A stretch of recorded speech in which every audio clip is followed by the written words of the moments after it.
നമസ്കാരം. മലയാളി വാർത്തയിലേക്ക് സ്വാഗതം. തിരിച്ചടി എന്നുള്ളത് ശരവേഗത്തിൽ തന്നെ ഉണ്ടാകുമെന്ന കൃത്യമായ സൂചന ഇന്ത്യ നൽകി കഴിഞ്ഞിരിക്കുന്നു. അങ്ങനെ INS സൂറത്തിൽ നിന്നും മിസൈലുകളെ പായിച്ച് പാകിസ്ഥാൻ ആദ്യ സർപ്രൈസ് കൊടുക്കുന്നു. ഭയക്കേണ്ടതില്ല, വളരെ വേഗത്തിൽ തന്നെ ലക്ഷ്യസ്ഥാനത്ത് അതൊക്കെ തന്നെ എത്തിച്ചേരുമെന്ന സൂചനയും ഇതോടൊപ്പം തന്നെ നൽകുകയാണ്. പഹൽഗാം ഭീകരാക്രമണത്തിൻ്റെ പശ്ചാത്തലത്തിൽ പാകിസ്ഥാനിൽ നിന്നും ഏത് തരത്തിലുള്ള ആക്രമണത്തെയും ഇന്ത്യ നേരിടാൻ തന്നെ തയ്യാറെടുപ്പ് നടത്തുകയാണ്. പാകിസ്ഥാനും ഏത് നിമിഷവും ഒരാക്രമണം ഉണ്ടാകുമെന്ന് ഭയന്ന് തന്നെയാണ് ജീവിക്കുന്നത്. അതിനുള്ള സൂചനകൾ കിട്ടിക്കഴിഞ്ഞിരിക്കുന്നു.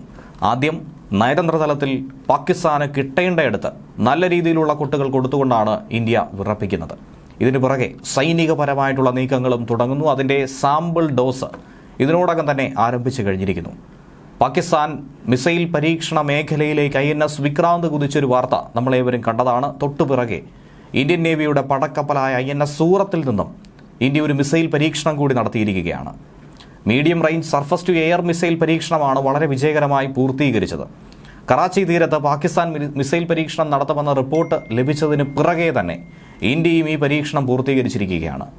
പാകിസ്ഥാൻ നാവികസേന അറബിക്കടലിൽ നടത്താനിരുന്ന മിസൈൽ പരീക്ഷണത്തിന് മുന്നോടിയായി തന്നെ ഇന്ത്യ ഈ പരീക്ഷണം പൂർത്തീകരിച്ചത് കൃത്യമായൊരു സന്ദേശം തന്നെയാണ് അതിലൂടെ നൽകിയിരിക്കുന്നത്. ഉപരിതല മിസൈലുകളെയും മറ്റ് വ്യോമാക്രമണങ്ങളെയും കടുത്ത രീതിയിൽ പ്രതിരോധിക്കാൻ ശേഷിയുള്ളവയാണ് ഈ മിസൈലുകൾ. ഇന്ത്യൻ നാവികസേനയുടെ തന്നെ ഏറ്റവും പുതിയ മിസൈൽ ഡിസ്ട്രോയർ കപ്പലിലൊന്നായിട്ടുള്ള INS സൂറത്തിൽ നിന്ന് തന്നെ വിജയകരമായി ഈ മിസൈൽ പരീക്ഷണം പൂർത്തീകരിച്ച് രാജ്യത്തിൻ്റെ പ്രതിരോധ സംവിധാനം ശക്തിപ്പെടുത്തുന്ന മറ്റൊരു നാഴികക്കല്ല് കുറിച്ചുവെന്നാണ് നാവികസേന പറയുന്നത്.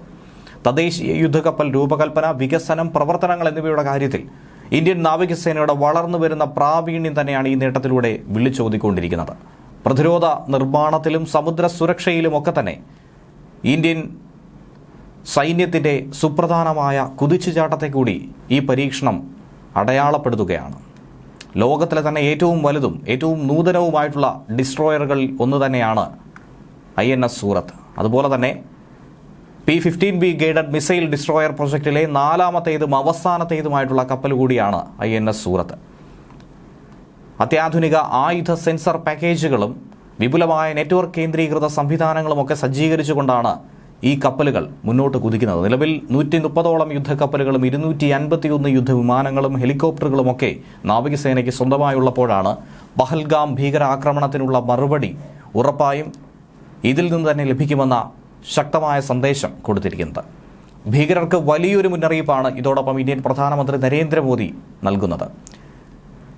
ബീഹാറിൽ പല പദ്ധതികളുടെ ഉദ്ഘാടന ചടങ്ങിലെത്തിയപ്പോഴാണ് രാജ്യത്തിൻ്റെ ശത്രുക്കൾ ഇന്ത്യയുടെ ആത്മാവിന് മേൽ ആക്രമണം നടത്തിയതിനുള്ള ശക്തമായ രോഷം അദ്ദേഹം പ്രകടിപ്പിച്ചത്. അങ്ങനെ ചെയ്തവർക്ക് അവരുടെ സങ്കല്പത്തിലുള്ളതിനേക്കാൾ വലിയ ശിക്ഷ തന്നെ കാത്തിരിക്കുന്നു. 140 കോടി ജനങ്ങളുടെ ഇച്ഛാശക്തി ഭീകരവാദികളുടെ ആത്മവിശ്വാസത്തെ തകർക്കും. ഭാരതത്തിൻ്റെ ആത്മാവിന് മേലുള്ള ആക്രമണമായി തന്നെ ഇതിനെ നോക്കിക്കാണണം. ഇന്ത്യ അവരെ കണ്ടെത്തി തക്കതായ ശിക്ഷ നൽകിയിരിക്കും. അതിനായി എല്ലാ നടപടിയും സ്വീകരിക്കുമെന്നാണ് അദ്ദേഹം പറഞ്ഞിരിക്കുന്നത്. വികസനത്തിന് ശാന്തിയും സമാധാനവും ആവശ്യമായിട്ട് വരും. ഇന്ത്യ അത് തന്നെയാണ് എല്ലാ കാലവും ആഗ്രഹിക്കുന്നത്. പഹൽഗാം ഭീകരാക്രമണത്തിന് ഉത്തരവാദികളായിട്ടുള്ള ആരെയും വെറുതെ വിടില്ല എന്നും അദ്ദേഹം ഉറപ്പ് നൽകിയിട്ടുണ്ട്. ഇന്ത്യയിൽ ആക്രമണം നടത്തിയ ഭീകരർക്കും അതിന് പദ്ധതിയിട്ടവർക്കും സങ്കല്പിക്കാൻ പോലും കഴിയാത്ത ശിക്ഷ തന്നെയാണ് കിട്ടാൻ പോകുന്നത്. ജമ്മുകാശ്മീരിലെ പഹൽഗാമിൽ നടന്ന ഭീകരാക്രമണത്തിൽ 26 വിനോദസഞ്ചാരികൾ ക്രൂരമായി കൊല്ലപ്പെട്ട് 2 ദിവസത്തിന് ശേഷമാണ് അദ്ദേഹം ശക്തമായ ഭാഷയിൽ പാകിസ്ഥാന് തന്നെ മറുപടി നൽകിയിരിക്കുന്നത്. കാർഗിൽ മുതൽ കന്യാകുമാരി വരെ ദുഃഖവും രോഷവും അലയടിക്കുകയാണ്. ഈ ആക്രമണം നിരപരാധികളായ വിനോദസഞ്ചാരികൾക്ക് നേരെ മാത്രമല്ല നടന്നത്. രാജ്യത്തിൻ്റെ ശത്രുക്കൾ ഇന്ത്യയുടെ ആത്മാവിനെ ആക്രമിക്കാൻ ധൈര്യം കാണിച്ചിരിക്കുന്നുവെന്നാണ് പ്രധാനമന്ത്രി പറയുന്നത്. ഞാൻ ഈ മുഴുവൻ ലോകത്തോടുമായി പറയുകയാണ്, ഇന്ത്യ എല്ലാ തീവ്രവാദികളെയും അവരെ പിന്തുണയ്ക്കുന്നവരെയും തിരിച്ചറിഞ്ഞ് കണ്ടെത്തി കടുത്ത ശിക്ഷ കൊടുക്കുകയും ചെയ്യും. ഭൂമിയുടെ ഏതറ്റം വരെയും ഞങ്ങൾ അവരെ പിന്തുടരും. ഇന്ത്യയുടെ ആത്മാവ് തീവ്രവാദത്താൽ ഒരിക്കലും തകർക്കപ്പെടില്ല. തീവ്രവാദം ശിക്ഷിക്കപ്പെടാതെ പോവുകയുമില്ല. നീതി ഉറപ്പാക്കാൻ, നീതി ലഭ്യമാകാൻ എല്ലാ ശ്രമങ്ങളും ഇന്ത്യ നടത്തും. മുഴുവൻ രാഷ്ട്രവും ഈ ദൃഢനിശ്ചയത്തിൽ ഉറച്ചു നിൽക്കുന്നുവെന്നാണ് അദ്ദേഹം ആഹ്വാനം ചെയ്തിരിക്കുന്നത്. എന്തായിരുന്നാലും ഭീകരാക്രമണത്തിൽ പാകിസ്ഥാന്റെ പങ്ക് തെളിഞ്ഞു വന്നതിന് പിറകെ തന്നെ എല്ലാ ബന്ധങ്ങളും അവസാനിപ്പിക്കാൻ തന്നെയാണ് ഇന്ത്യ തീരുമാനിച്ചിരിക്കുന്നത്. അട്ടാരി അതിർത്തിയിലെ പ്രതിദിന ബീറ്റിംഗ് ദ റിട്രീറ്റ് നിർത്തിവെക്കുകയാണ് ഇന്ത്യ. അട്ടാരി വാഗ അതിർത്തി അടയ്ക്കാനുള്ള തീരുമാനത്തിന് പിറകെ ഈ നീക്കത്തിലേയും കടന്നിരിക്കുന്നു. പാകിസ്ഥാൻ സർക്കാരിൻ്റെ എക്സ് അക്കൗണ്ടിന് ഇന്ത്യ വിലക്ക് ഏർപ്പെടുത്തി കഴിഞ്ഞു. കേന്ദ്ര സർക്കാരിൻ്റെ ആവശ്യമനുസരിച്ച് എക്സിൻ്റേതാണ് ഈ നടപടി. ഗവൺമെൻറ് ഓഫ് പാകിസ്ഥാൻ എന്ന ടാഗിലുള്ള എല്ലാ അക്കൗണ്ടുകൾക്കും ഇന്ത്യയിൽ വിലക്ക് ഏർപ്പെടുത്തി കഴിഞ്ഞു. സിന്ധു നദീജല കരാർ മരവിപ്പിക്കാനുള്ള നീക്കങ്ങളും നടപടികളുമൊക്കെ ആരംഭിച്ച ശേഷമാണ് എക്സ് അക്കൗണ്ട് അടക്കം കേന്ദ്ര സർക്കാർ മരവിപ്പിച്ചിരിക്കുന്നത്. സിന്ധു നദീജല കരാർ റദ്ദാക്കിയതടക്കം കേന്ദ്രം കടുത്ത നടപടി സ്വീകരിച്ച് പാകിസ്ഥാനെ അങ്ങേയറ്റം പ്രകോപിപ്പിക്കുകയാണ്. പാകിസ്ഥാൻ പൗരന്മാർക്കുള്ള വിസ നടപടികളടക്കം ഇന്ത്യ മരവിപ്പിച്ചു കഴിഞ്ഞു. വാഗ അട്ടാരി വഴി പാക് പൗരന്മാർ മെയ് 1 തന്നെ ഇന്ത്യ വിട്ടു പോകണമെന്നാണ് പറഞ്ഞിരിക്കുന്നത്. അതിർത്തി അടിയന്തരമായി തന്നെ അടച്ചുപൂട്ടി. സാർക്ക് വിസ വഴി വന്നവർ 48 മണിക്കൂറിനകം തന്നെ ഇന്ത്യ വിട്ടിരിക്കണം. പാക് പൗരന്മാർക്ക് ഇനി മുതൽ വിസ കൊടുക്കില്ല. നിലവിലെ വിസകളെല്ലാം തന്നെ റദ്ദാക്കും. പാകിസ്ഥാൻ നയതന്ത്ര ഉദ്യോഗസ്ഥരെ പുറത്താക്കി. പാകിസ്ഥാൻ ഹൈക്കമ്മീഷനിലെ അംഗസംഖ്യ 30 കുറയ്ക്കാനും ഇതോടൊപ്പം തന്നെ കടുത്ത തീരുമാനമെടുത്തിട്ടുണ്ട്. ഈ സാഹചര്യത്തിൽ തന്നെ നിരപരാധികൾക്ക് നേരെ പഹൽഗാമിൽ ഭീകരർ വെടിയുതിർക്കുന്നതിൻ്റെ ഹൃദയഭേദകമായ പല ദൃശ്യങ്ങളും പുറത്തു വന്നിരുന്നു. ബൈസരൻ വാലിയിൽ ട്രക്കിങ്ങിന് വന്ന വിനോദസഞ്ചാരികളിൽ ഒരാൾ പകർത്തിയ ഒരു ദൃശ്യമാണ് പുറത്തു വന്നത്. ബൈസരൻ താഴ്വരയിൽ അവധിക്കാലം ആസ്വദിക്കുന്ന നിരവധി സഞ്ചാരികൾക്കിടയിലേക്ക് പൊടുന്നനെ എത്തിയ ഒരു അക്രമി വെടിയുതിർക്കുന്ന ദൃശ്യമാണ് ഇതിൽ കാണാൻ സാധിച്ചത്. എന്താണെന്നോ ഏതാണെന്നോ മനസ്സിലാകാതെ പകച്ചു നിൽക്കുന്നതും മരിച്ചു വീഴുന്നതുമായിട്ടുള്ള വിനോദസഞ്ചാരികളെ നമുക്ക് കാണുവാനായി സാധിക്കുന്നുണ്ട്. ഭീകരവാദികൾ സഞ്ചാരികളെ വളഞ്ഞതിന് ശേഷമാണ് അവരോട് പേരും മതവും തിരക്കി വെടിവെച്ച് വീഴ്ത്തിയിട്ടത്. കൊല്ലപ്പെട്ടവരിൽ കുതിര സവാരിക്കാരനായ പ്രാദേശികനായ സയ്യിദ് ആദിൽ ഹുസൈൻ ഷാ എന്ന ധീര യുവാവും മരണപ്പെട്ടിരിക്കുന്നു. ഭീകരരെ നേരിടുമ്പോഴായിരുന്നു തൻ്റെ ഒപ്പമുണ്ടായിരുന്ന യാത്രക്കാരെ സഞ്ചാരികളെ സംരക്ഷിക്കാൻ ശ്രമിക്കുന്നതിനിടയിലായിരുന്നു സയ്യിദ് വെടിയേറ്റ് മരിച്ചത്. ഒരു കുടുംബത്തിൻ്റെ തന്നെ ഏക ആശ്രയമായിരുന്നു സയ്യിദ് ആദിൽ ഹുസൈൻ ഷാ. പഹൽഗാമിലെ ഒരു കുതിര സവാരിക്കാരനാണ്.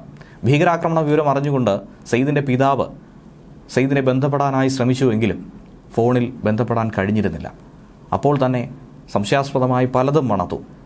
ഏറെ വിഷമതകളുണ്ടായി.